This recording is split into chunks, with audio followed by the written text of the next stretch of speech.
బాబాసాహెబ్ అంబేద్కర్ పై కేంద్ర మంత్రి అమిత్ షా చేసిన అనుచిత వ్యాఖ్యలను నిరసిస్తూ మహబూబాబాద్ జిల్లా దళిత గిరిజన సంఘాల ఆధ్వర్యంలో భారీ ర్యాలీ చేపట్టారు. స్థానిక కోర్టు ఆవరణలోని అంబేద్కర్ విగ్రహానికి పూలమాలలు వేసి అమిత్ షా దిష్టిబొమ్మను దగ్ధం చేశారు. అనంతరం వారు మాట్లాడుతూ బీజేపీ పార్టీకి అంబేద్కర్ పై ఎలాంటి దురుద్దేశం ఉందో అర్థమవుతోందన్నారు.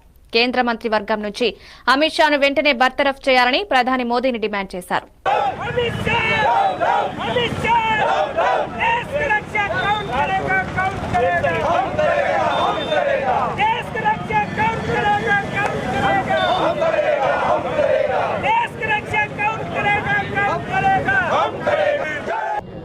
ఇవాళ మహబూబాబాద్ జిల్లాలో అనేక కుల సంఘాలు, దళిత సంఘాలు, విద్యార్థి సంఘాలు అందరం ఏకమై అమిత్ షా గారికి మాటలకు విరుద్ధంగా మేమందరం కూడా పోరాటాలు చేస్తూ ఉన్నాం.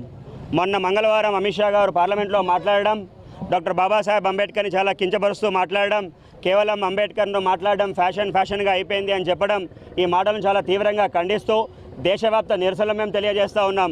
ఈ నిరసనలు ఇంతవరకు ఆగవు. డాక్టర్ బాబాసాహెబ్ అంబేద్కర్ గారిని అవమానకరించే విధంగా మాట్లాడిన అమిత్ షాని వెంటనే కేంద్ర కేబినెట్ నుంచి బర్తరఫ్ చేయాలా. అదేవిధంగా దేశ ప్రజలందరికీ కూడా 140 కోట్ల ప్రజలందరికీ కూడా క్షమాపణ చెప్పాల్సిందిగా మేము ఇక్కడి నుంచి డిమాండ్ చేస్తూ ఉన్నాం.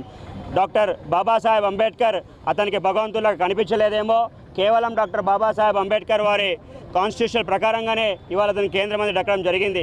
కావున మీ అందరి సమక్షంలో ఇక్కడి నుంచి మరొకసారి ప్రధానమంత్రిని కోరడం జరుగుతూ ఉంది. ఇమ్మీడియట్గా అమిత్ షా గారిని కేంద్ర మంత్రి పదవి నుంచి బర్తరఫ్ చేయవలసిందిగా కోరుతూ ఉన్నాం. ఇది లేకపోతే ఇంకా కూడా ఉద్యమాలు ముమ్మరం చేస్తామని చెప్పి ఇక్కడి నుంచి హెచ్చరిస్తూ ఉన్నాం కేంద్ర ప్రభుత్వానికి. నిరసన ర్యాలీ కార్యక్రమం చేసినాం. ఇవాళ సుమారు బస్టాండ్ నుంచి ఇక్కడ వరకు వందలాది మంది విద్యార్థులు, కుల సంఘాలు, దళిత సంఘాలు అందరం కూడా వాళ్ళ నిరసన తెలియజేసినారు.